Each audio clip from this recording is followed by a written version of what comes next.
अस्सलाम वालेकुम, welcome to my YouTube channel video update tech. तो कैसे हैं आप सब।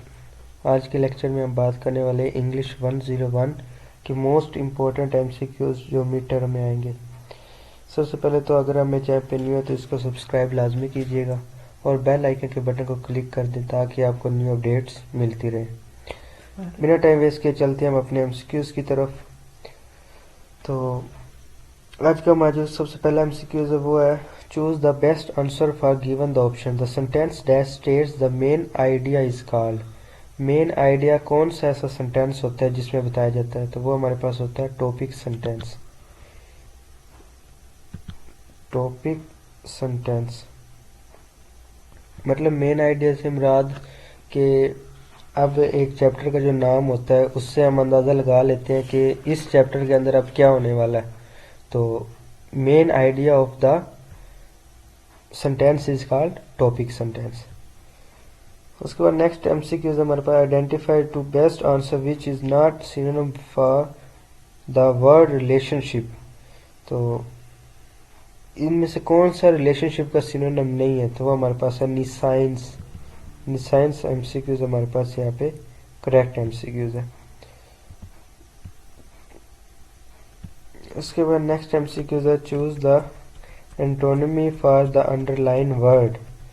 तो there are many ways to build a house, मतलब मैनी का एंटोनिमी यानी उसका उल्ट बताएं तो ये हमारे पास आ जाता है फ्यू। फ्यू हमारे पास होता है कम मिकदार में, या फ्यू बहुत ज्यादा। उसके बाद नेक्स्ट हमारे पास होता है pick the most stable phrasal verb to complete the sentence given below. She both her children dash on her own after the divorce. तो इसमें हमारे पास जो करेक्ट एमसीक्यूज है वो हमारे पास आ जाता है अप।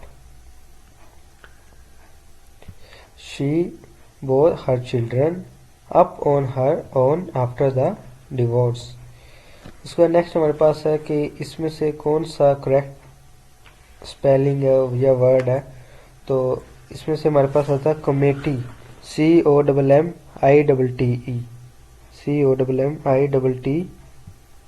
COMMITTEE। वैसे तो हमारे पास आई थिंक ये दोनों एमसीक्यूज ही करेक्ट है।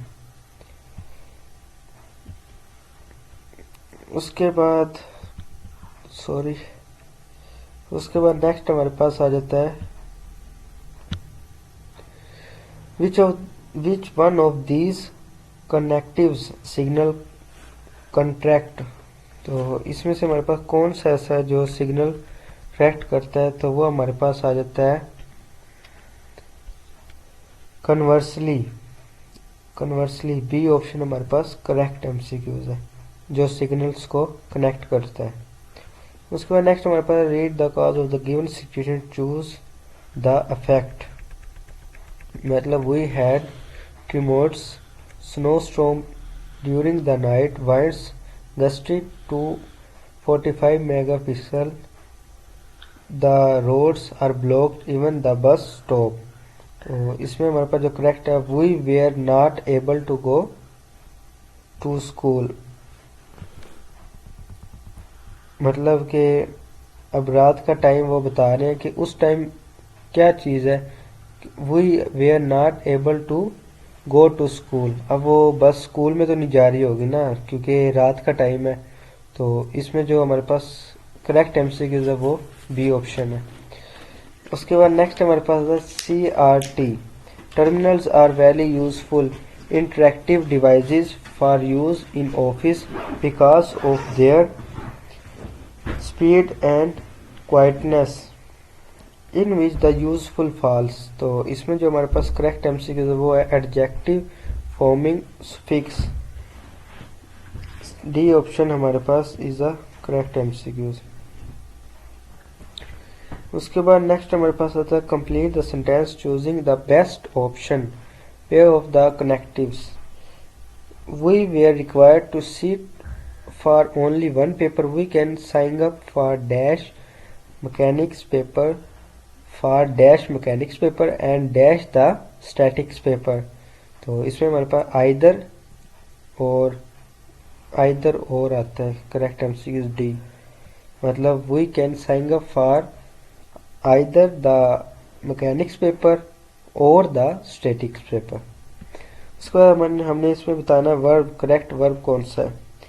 Divide is singing in the shower again, तो इसमें हमारे पास जो करेक्ट है वो है ING, singing in the showering again, यानी दोबारा वो गाएगा, एंड शावर नहीं, यहाँ पे हमारे जो करेक्ट वर्ब बता रहा है वो हमने है शावरिंग, यानी दोबारा शावर लेगा। उसके बाद नेक्स्ट हमारे पास complete the sentence choosing the correct option.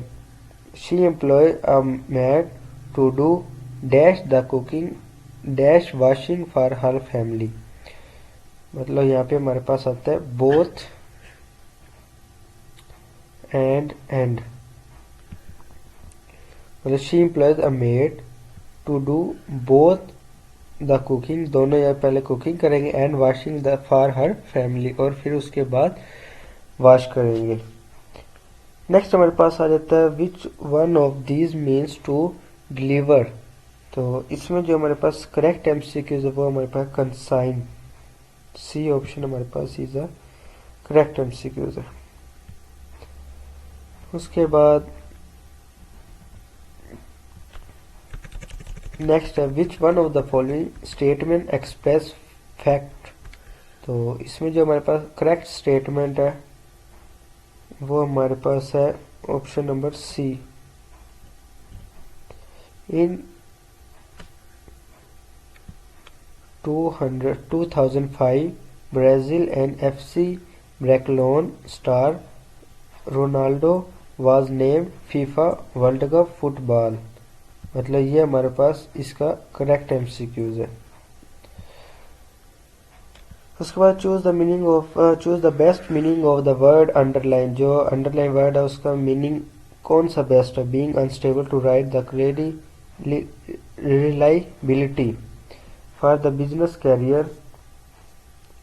Business career in business one must after the express opening and ideas in writing, तो इसमें हमारे पास ड्रॉबैक, रिलायबिलिटी एंड ड्रॉबैक, इसमें हमारे पास करेक्ट MCQs है। उसके बाद हमारे पास आता है choose the best meaning for the word underline, तो पूरा इसको मैं नहीं पढ़ता, बस एनोलॉजी यहाँ पे सिर्फ जो वर्ड है उसको पढ़ देता है। एनोलॉजी का जो बेस्ट हमारे पास आता है वो हमारे पास आता है कंपैरिजन, इसमें हमारे पास करेक्ट MCQs है। उसके बाद नेक्स्ट हमारे पास है चूज द करेक्ट वर्ड और phrase to complete the sentence, मतलब कोई जो इसको सेंटेंस को कंप्लीट करे। Ever since the married Jane he had a new dash on life, तो इसमें जो हमारे पास करेक्ट MCQs है वो है lease is a correct MCQs। उसके बाद नेक्स्ट हमारे पास आ जाता है fill in the blank most tuber fares verb, the band are bringing dash a new album in a new year, तो इसमें हमारे पास जो करेक्ट MCQs है वो है out, the band are bringing out a new album in a new year. उसके बाद करेक्ट स्पेलिंग बताने हमने, तो ये MCQs हम रिपीट हो चुका है, ऊपर भी मैं आपको बता के आया हूँ। ये हमारे पास करेक्ट MCQ, ये नीचे वाला भी इसका, ये भी इन्होंने आई थिंक स्पेलिंग सेम ही डाल दी, इन्होंने चेंज नहीं किया।